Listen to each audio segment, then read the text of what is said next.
Rolling. All right. Hi, everybody. Welcome back to our weekly live stream. My name is Alicia, and today we're going to talk about how to explain your strengths and weaknesses. So strengths means your strong points. Weaknesses means your not so strong points, your weak points.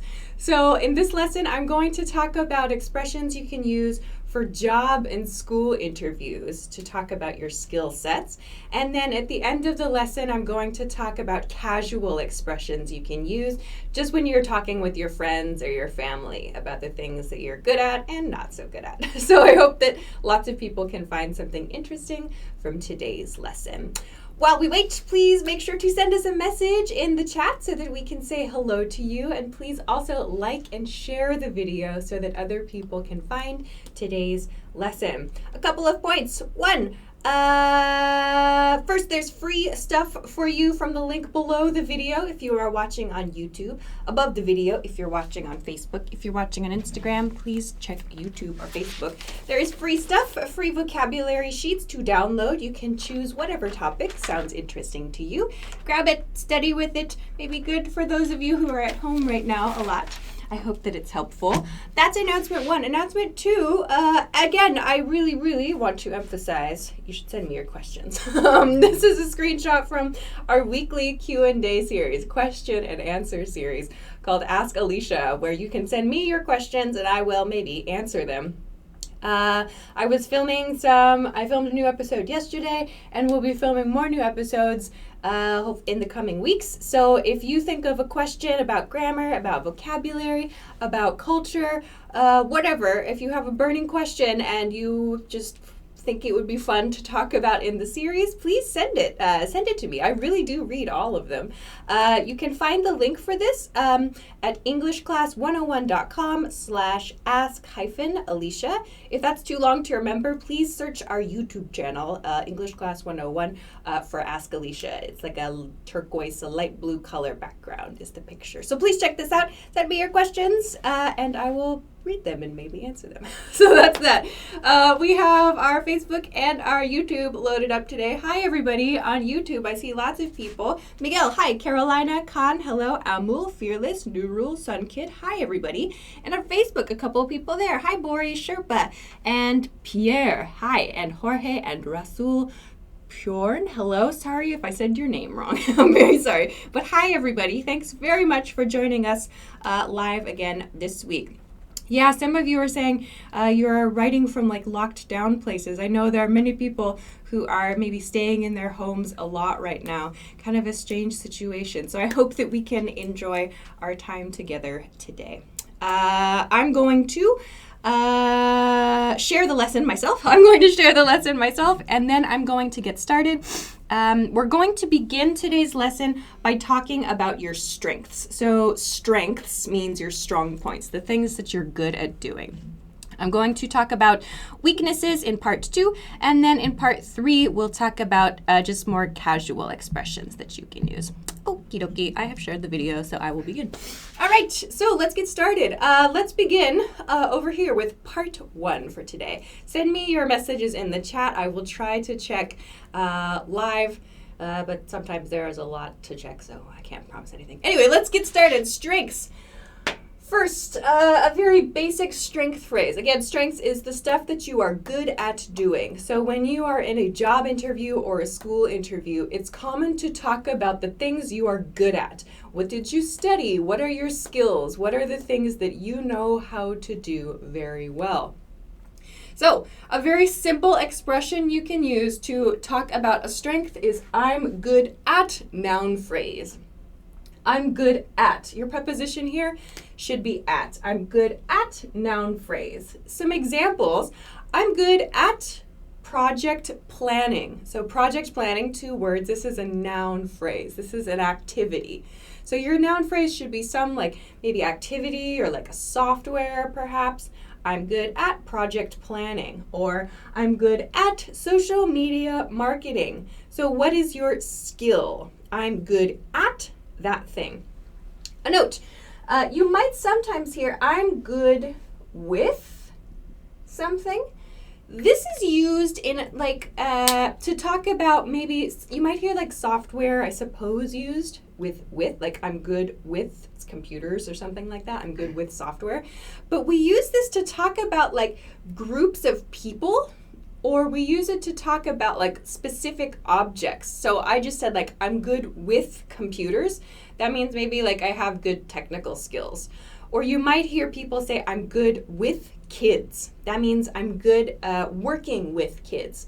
So when you hear this I'm good with, think about it like I'm good at dealing with that thing, or I'm good at dealing with that kind of people. I'm good with customers is another example.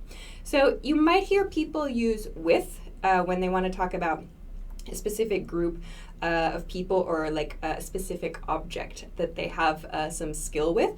But when you're talking about your skills, in most cases, using at plus the noun phrase is going to be the best. Some examples are coming in. Andrew said a lot. I'm the same one many times. I'm good at cooking and I'm good at baking. Hi.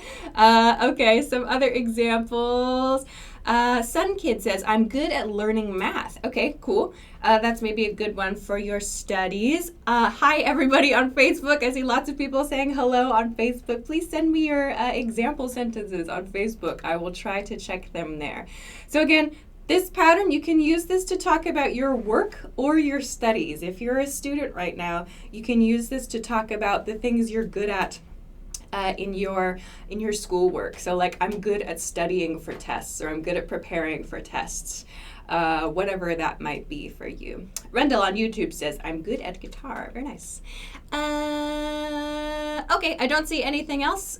Raggy says, I'm good at eating. Yeah, me too. I am also good at eating. But maybe don't say that in a job or a school interview. Yeah, so let's try to think of some like professional examples we can use. Someone also said, I'm good at sleeping. That is maybe my greatest skill. Sleeping. Oh my gosh. Mom and Dad, if you're watching it, you know that's true. Okay, let's go to the next pattern, which is I like and infinitive or gerund. So many of you have asked me questions about infinitives and gerunds. So infinitive, if you don't know infinitive, this word, infinitive, refers to the to plus a verb. So like to cook, to eat, to run, to sleep. That base form of the verb, the basic form of the verb is called the infinitive form. That's the infinitive form. The gerund, or a gerund, is a verb with an ing at the end. So it's verb plus ing, but it's not the progressive form. So like when we say, I am sleeping, or I am cooking, or whatever, that's the progressive form of the verb. When we use the verb in the ing form as a noun, a gerund is a verb used as a noun. This is called a gerund. So some examples of this. I like planning trips. I like planning trips. Planning here is like the gerund form. I like planning trips. So I've used this pattern, infinitive or gerund, because many of you have asked, like, should I use the infinitive form? Should I use like the ing form here? What should I use? When you use the verb like, you can choose either. Both are fine. This question, it depends on the verb that comes before your infinitive or your gerund.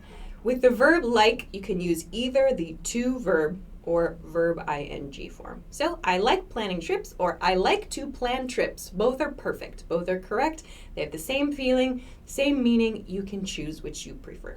Another example, I like working in a team. I like working in a team. So again, I've used the gerund form. I could say, I like to work in a team. Also, totally correct, totally correct.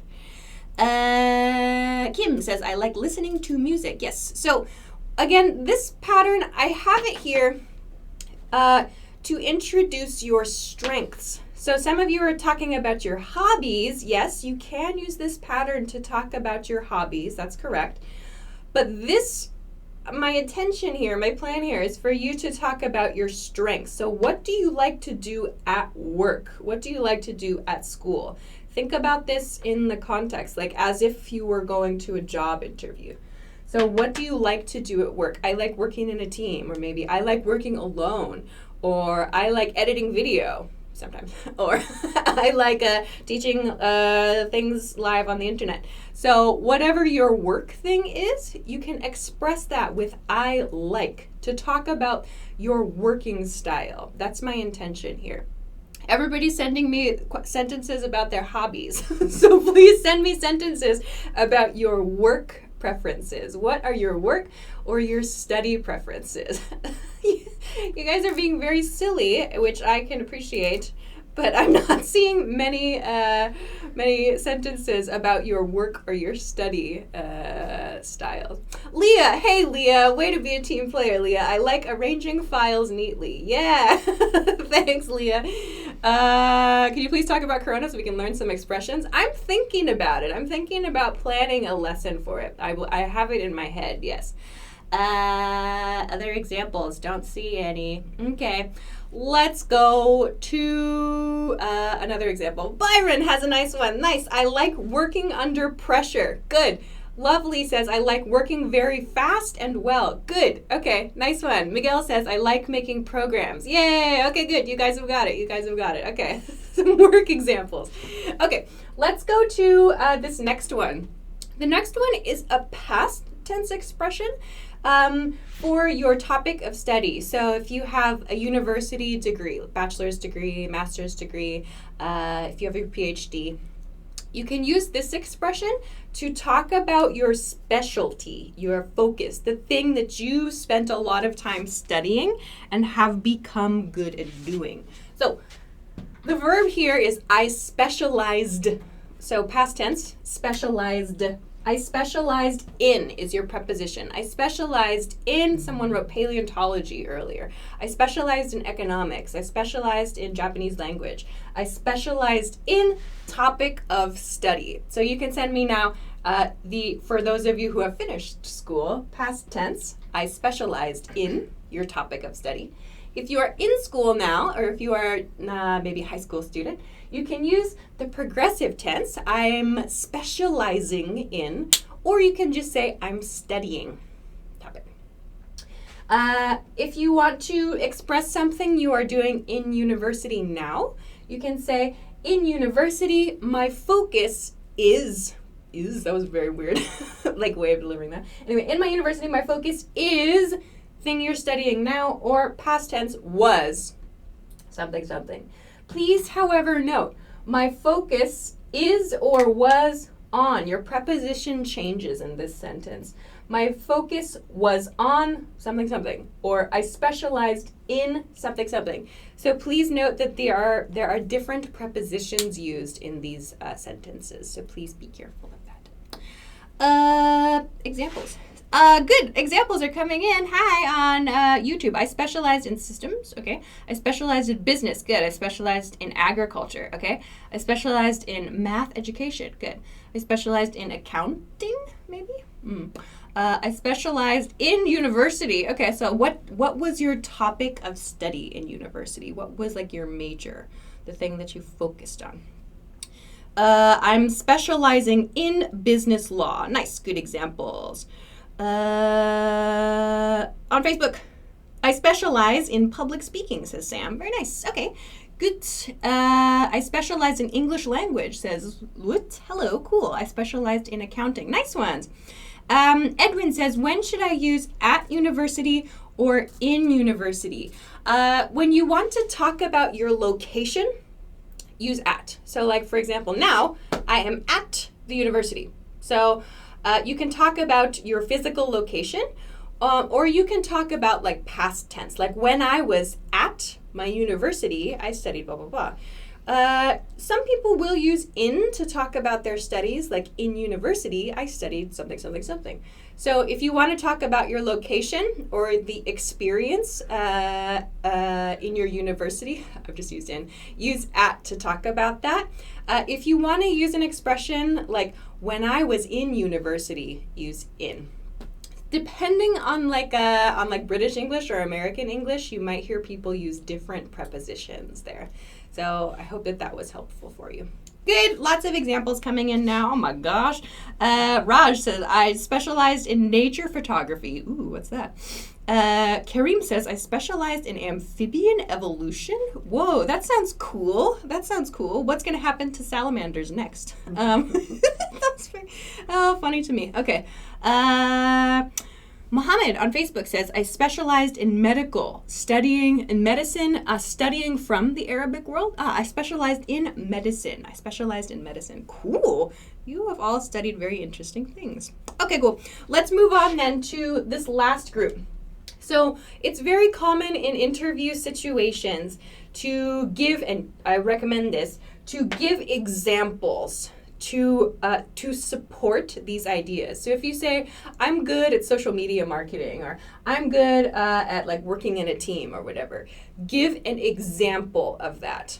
And this part is true for your cover letters and for your resumes. If you don't know, when you apply for a job, it's common to, in many cases, submit a cover letter or a resume. And it's like an introductory letter to introduce yourself. So it's important to use these kind of like powerful verbs in your cover letters. So don't try to make yourself sound small. In your English cover letters, you need to make yourself sound kind of big. Like, this is what I achieved. So when you talk about your strengths at work and you give examples of these things, you can use expressions like I achieved. So this is past tense of achieve. Or I launched. So launched sounds like bigger than just I started. Or my team developed, like some of you are programmers, I know. So like my team developed this new app that was very popular in the App Store or something. Or I created, or I built. So these really like strong verbs are important. These verbs are much better than just I made. Like I made, it's kind of it's a less powerful word choice. So choosing something like I created or I built is a little bit more powerful, has some more punch. So please keep this in mind. Okay, that's part 1. Let's take a break. I don't see. Okay, some of you are still sending your specialization questions. I specialized in studying philosophy, or just I specialized in philosophy is fine. Cool. Okay, we'll take a quick break and then we'll go to part 2. I showed you a couple of these at the beginning of today's lesson. If you want to download a few things if you want to download a few things to help you work on your vocabulary, you can check these out. This is the business one. I kind of designed today's lesson thinking about job interviews. On the back of this business one, hard to see, I know, right here at the top, these are phrases for a business meeting. But you can use some of these in interview settings, or you might rather hear some of these in interview settings, like introductory questions. Let's start with, or now I'd like to talk about so-and-so. So you can use this to study up on your business vocabulary. There are lots of other topics too. Maybe these are a little bit tricky at the moment, given the situation around the world. But there are lots of different things you can talk. Ooh, this is a good one, maybe to practice now. Leisure time activities. This one could be fun to review. There are genre vocabulary words and other things on the back. So take a look at these. You can find many different topics. Check this out from the link below the video if you're watching on YouTube, above the video if you're watching on Facebook. If you're watching on Instagram, please check YouTube or Facebook, and I cannot see your comments. So let's continue to part 2. Cool. Lots of people are joining. Thanks very much for joining us. Please make sure, if you have not already, to like and share the video so other people can find our lesson this week. Okie dokie. Let's go to part 2, weaknesses. So now let's talk about expressing your weaknesses. Weaknesses, that means your weak points, those things that you are not good at doing. It is very common and expected that you will talk about your weaknesses in job and sometimes school interview situations. So how do you do that? How do you tell someone what you're not good at doing? Like, nobody wants to do that, obviously. So how do we do that? First, let's take a look at a couple patterns you can use. But first one, noun phrase is challenging for me. noun phrase is challenging for me. So something is challenging. So challenging, you could say, is hard, is difficult, or whatever. I like challenging because, again, it has kind of like a more professional sound to it. If I just say, like, this thing is hard, it sounds kind of like a complaint. Or that thing is difficult. It also sounds like I'm not really working to improve it. To me, challenging sounds a little bit more like I'm actually, trying to work on this thing. So, for example, noun phrases then. Time management is challenging for me. This is true for me. I'm always late on these live streams, for example. I always talk too much. Time management is challenging for me. Time management means managing your time, like using the correct amount of time for things. Another example, working by myself is challenging for me. Or maybe for some of you, like working in a big group of people is challenging for me. So you can talk about the kinds of things that are difficult for you, but I think if you share it as a challenge, it sounds like something that you're working to improve, yeah? Mahmoud on YouTube says, public speaking is challenging for me, but I'm working on it. Nice example. Yeah, public speaking. Public speaking, if you don't know, means speaking in front of a big group of people. Yeah, like that's a huge one. That's difficult for me too. The only reason I can do this is because you're all not in front of me. Okay. Making progress at teaching is challenging for me. Do you teach? Interesting. Hamza says, writing is challenging for me. Shalala says, learning new languages is challenging for me. Okay, nice. Good for your studies, I think, too. So yes, again, you can use this for job or for school situations. Okay, let's go to another pattern. It's sometimes hard for me to verb phrase. Sometimes, sorry, that was very funny to me. Funny to you too as well. Okay, it's sometimes hard for me to verb phrase. So hard for me too. A big hint here is this to. I talked about the infinitive form earlier, yeah? Infinitive is to plus the verb. So that means your verb here should just be the base form of the verb. So don't worry about using ing or whatever here. It's sometimes hard for me to prioritize tasks. It's sometimes hard for me to prioritize tasks in native speed. Prioritize means choose which thing I should do first, to prioritize something. So it's sometimes hard for me to choose which things I should do first. Another one, it's sometimes hard for me to focus in noisy places. So if you're working, maybe you're studying in a very noisy environment, it might be important to mention this. So again, I have written, it's sometimes hard. I've used hard here. But I've kind of softened it with sometimes. It's sometimes hard for me to do this thing. So you can choose one of these patterns to talk about something that is challenging for you. Examples. Oscar says, learning by myself is challenging for me. Good. Learning by myself is challenging for me. Other examples. I don't see any on Facebook. Lots of people saying hello and thank you on Facebook. Cool. Hello. Thank you. Okay. Then let's continue to, as we talked about with your strengths, with your good points, when you describe your weaknesses, it's important to share about how you're trying to fix them or how you're trying to to improve yourself. So if you say like time management is challenging for me, you know this about yourself, you should probably also share how you're working to improve it. How do you deal with your weakness? How do you handle your weakness? So like time management is challenging for me. Because of this, I communicate a lot with my teammates. Or I create and share project schedules publicly. Or I ask for feedback about my work.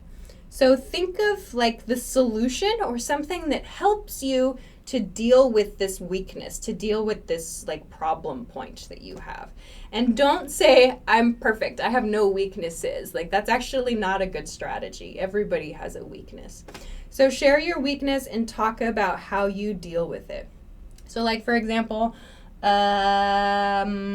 working by myself is challenging for me. because I like to have lots of different projects, and so I kind of get like lost in what I should do first sometimes. So because of this, I create and share project schedules publicly. That's very true for me. I will share about like my deadlines, or I'll talk about it on like social media. I use that to share my deadlines and keep myself accountable, like when I'm going to put something out. That's a strategy that works for me. I don't like to miss deadlines, public deadlines for sure. Okay. Ooh, because of anger issues, I started meditation and it helps. Very interesting. Okay, good strategy. Okie dokie. 5 minutes left. Oh, okay, cool. So I hope that this is helpful for talking about your weaknesses, the things that you are not good at doing. Okay. I'll go on to a break and then we'll go to the last point then. I'll share a couple more things. I'm kind of trying to choose things that I hope might be helpful for you, some topics that might be helpful for you, for those of you who are stuck at home. Oh, here's a good one. Emergency words. This one could be a good one to review at this point in time for some of you. This one is about parts of the body. Yeah, there's parts of the body here. And then there's a couple of other vocabulary words. These are like natural disaster related emergencies. Everyday emergencies. Oh, that's funny. Well, it's not actually funny, but just this is maybe interestingly timed. This is one to consider. Maybe another one is this one. This one is like around your city, something you can use to practice vocabulary around your city, places, stuff to do, and so on. Again, there are many different topics, so depending on where you are and what you would like to review, you can download all of these for free from the link below the video on YouTube or above the video on Facebook. If you're watching on YouTube, please check YouTube or Facebook. If you're just joining, today's topic is how to explain your strengths and weaknesses. I've talked about part 1 and part 2. I'm going to finish with part 3, some other very casual expressions you can use outside of your job or interview situations. Do I live on YouTube or do I do a live on YouTube? Yes, this is live on YouTube and on Facebook. I think that's the question. Okay. Oh yeah, if you haven't already, please make sure to like and share the video so other people can find the lesson as well. Okay, let's go to these casual expressions. I have chosen 3 things to finish today's topic with.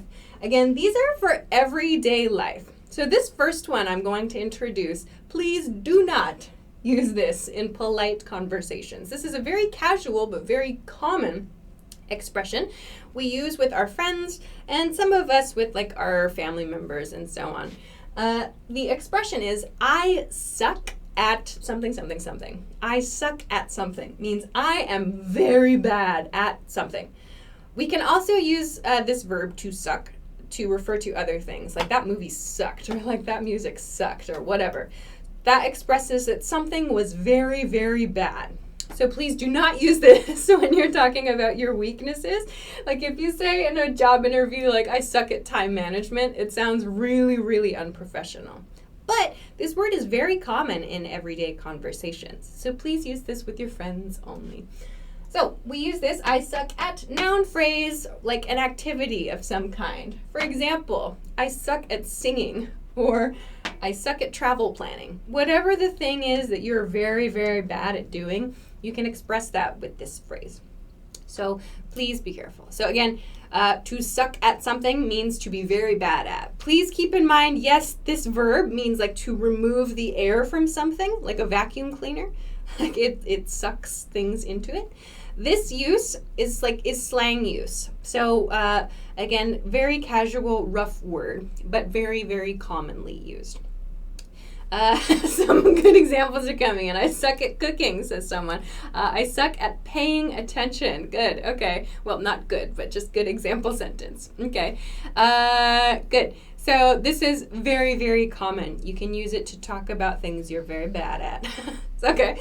Let's be a little more positive then and talk about this expression. I'm pretty good at, noun phrase, another activity. I'm pretty good at something. I'm pretty good at cooking, or I'm pretty good at skiing.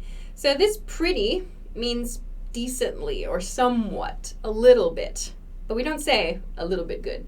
We say, I'm pretty good. I'm pretty good. This is different from very good. If you say, I'm very good, it sounds like you're confident. If you say, I'm good at cooking, it's kind of neutral. If you say, I'm pretty good at cooking, it sounds a little softer. Like maybe you have some confidence, but you don't need to be like the best. You feel pretty good. You feel a little confident about your skills.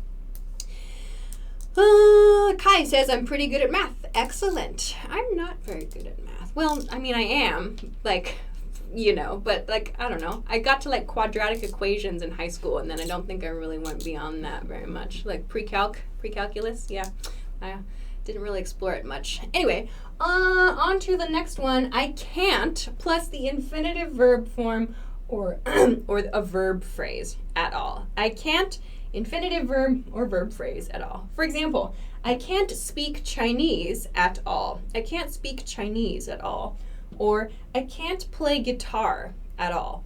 So infinitive verb, by this part, I mean you can use just a verb. Like I can't cook at all. That's fine. I can't sing at all. Just the verb alone is okay. Or you can make a phrase. I can't speak Chinese at all. I can't play guitar at all. So you can use those. This expression finishes, it's maybe a little bit hard to see here. This expression finishes with at all. At all. This is like an idiomatic expression, which means totally not able to do something. I can't do this thing at all means totally not able to do that thing. So you can use this at the end of your expression to emphasize. This is correct if you say, I can't speak Chinese, or I can't play guitar. Totally correct. But at all gives emphasis to that statement. Hamza says, I can't speak French at all. Excellent. Mahmoud says, I'm pretty good at solving JavaScript algorithms. Excellent. Jorge says, Alicia in Instagram. Oh, yes, indeed. Well, okay, that's a comment. Let's see. I'm pretty good at eating, but I can't cook at all. Oh, if you learn how to cook, that's a good skill. I recommend learning to cook. I like cooking. I'm pretty good at cooking. Someone says on Facebook, I'm pretty good at eating. Many of you are pretty good at eating. Many of us are pretty good at eating. Durga says, I'm pretty good at speaking. Nice. Like public speaking in front of a group. It's a good skill to have, definitely. Rabiul says, I can't talk in English at all. You got to practice. Yeah, so don't just watch me. You got to practice at your computer too. Edwin, can at all be used in positive sentences? We use it really in negative sentences. We use it to talk about things we are not able to do. We don't really use it in positive sentences. I can't run for a long time at all. Tax reform. Okay, interesting username. Other examples. Good. I'm happy there are many positive and not so positive examples. I'm not good at painting, says someone. Okay, I think you guys have it. I think everybody has it. Very nice. I'm late, as usual, because time management is challenging for me. So I'll end there. We'll finish there. Next week's topic is something. So we'll be back next week. Now 10 p.m. Eastern Standard Time. That is New York City time. Different uses of have, has, and had. Everybody asks me all the time, forever, about these questions. So I'm going to do another lesson about this next week. So please join us again next week, Wednesday, 10 p.m. New York City time. Google your local time, or just set a notification on Facebook or on YouTube so that you don't miss us. So that will be a good grammar lesson. You can review past lessons about this topic before the live stream if you want to be prepared and ready with your example sentences. So please join us again next week for next week's topic. Please be safe. Please be well. Please take care. I hope that you check out all kinds of good stuff to do if you are stuck at home. Of course, we would be very happy if you choose to study with us. You have free stuff you can pick up from us from the link below the video or above the video. I showed you some of these. Otherwise, take care. Enjoy your week as much as possible and enjoy your weekend, and we will see you again soon. Bye-bye.